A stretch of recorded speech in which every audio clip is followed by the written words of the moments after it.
Terima kasih pemirsa, Anda kembali menyaksikan Juru Bicara dan malam hari ini masih terhubung bersama Dirjen IKP Kementerian Kominfo, Bapak Usmar Kaso.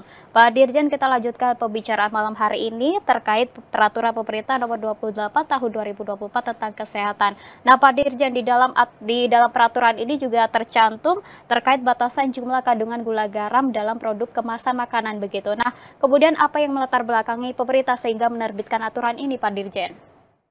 Iya, jadi, seperti di judul dialog kita ini kan kita ingin melakukan transformasi, di bidang kesehatan untuk, menghasilkan, manusia Indonesia yang tangguh, yang bisa membawa kemajuan, terhadap bangsa ini. Tentu kalau, masyarakatnya, manusianya, sakit-sakitan itu tentu kita tidak bisa, mencapai tujuan Indonesia Emas. Nah, karena itu dan salah satu penyebab penyebab, penyakit yang, mematikan, diabetes, ya ini, gula.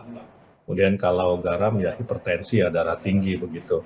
Nah secara, global, diabetes, menjadi, penyebab salah satu penyebab, kematian terbesar, baik di dunia maupun, secara, global ya, maupun di Indonesia. Nah menurut Kemenkes, diabetes ini bisa memunculkan penyakit turunan, jadi jantung, stroke. Nah, menjadi beban terbesar jaminan kesehatan nasional.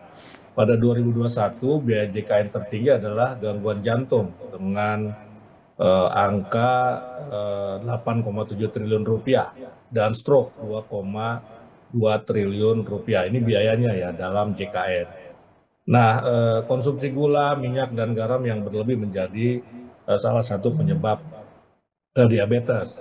Nah, karena itu PP tersebut menyebutkan penentuan batas maksimal kandungan gula, garam, dan lemak dengan mempertimbangkan kajian risiko serta standar internasional. Nah, ada juga larangan melakukan penjualan, ya promosi, peredaran pangan olahan termasuk pangan olahan sapi siap saji yang melebihi ketentuan batas maksimum kandungan gula, garam, dan lemak pada kawasan tertentu serta penerapan cukai terhadap pangan olahan tertentu. Jadi ada istilah GGL ya, gula, garam, lemak. Nah kemudian jumlah sanksi akan ditetapkan ya apabila tidak memenuhi ketentuan tersebut, antara lain peringatan tertulis, denda, penghentian sementara kegiatan produksi, bahkan bisa juga pencabutan izin usaha. Ya, memang pengaturan jumlah gula dan garam pada produk kemasan makanan ini merespon isu kesehatan ya Pak Dirjen, yakni Iya diabetes yang betul, mana iya diabetes ini menjadi penyebab kematian terbesar secara global bahkan iya, di Indonesia betul. juga.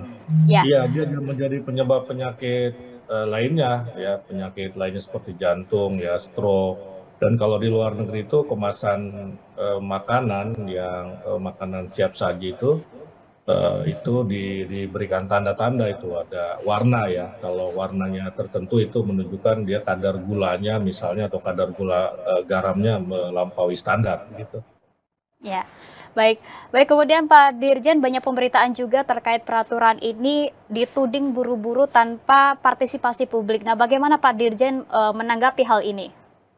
Ya, proses, rancangan PP Kesehatan ini telah dimulai dengan partisipasi publik, dan PAK pada Agustus sampai Oktober 2023.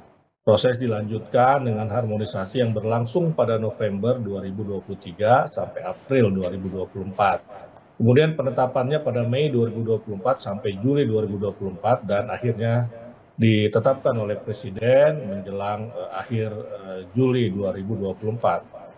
Seperti saya sampaikan tadi, Kominfo juga berkontribusi ya dalam, mengusulkan rancangan peraturan pemerintah, terutama terkait dengan, iklan rokok, kemudian juga, penjualan, makanan kemasan yang, mengandung, gula, ini kita ikut serta. Jadi bukan cuma Kemenkes, tapi kementerian dan lembaga lain yang punya tugas dan fungsi sesuai dengan bidangnya masing-masing ya karena Kominfo ini urusannya dengan iklan, dengan komunikasi publik, maka kita dimintai pendapat. Begitu juga masyarakat secara luas, asosiasi, kemudian NGO ini sudah dilibatkan sebetulnya.